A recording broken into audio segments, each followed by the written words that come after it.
ఏదేంటో special చేసేస్తుంది ఈరోజు. ఉసిరికాయ.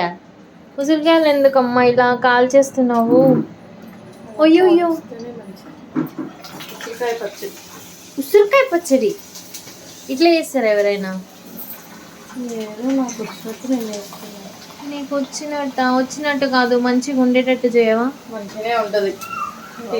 నువ్వే చెప్తా. ఆహా, ఉసిరికాయల్ని ఇలా అయితే కాల్ చేస్తుంది. అయ్యో నాకు చూస్తే బాధ అనిపిస్తుంది. పుట్టిగానే తింటే పుల్లగా ఉంటుంది. ఇలా తింటే ఇప్పుడు తినొచ్చా ఇలాగా? వావ్, మంచిగా కాల్చింది. ఉప్పు కారం కావాల్సిన ఐటమ్స్ అన్నీ వేసిన తర్వాత ఎంత యమ్మీగా అయిపోయింది ఉసిరికాయ పచ్చడి. ఫుల్ రెసిపీ కావాలంటే కమెంట్ చేయండి, పూజతో మళ్ళీ చేపించేద్దాం.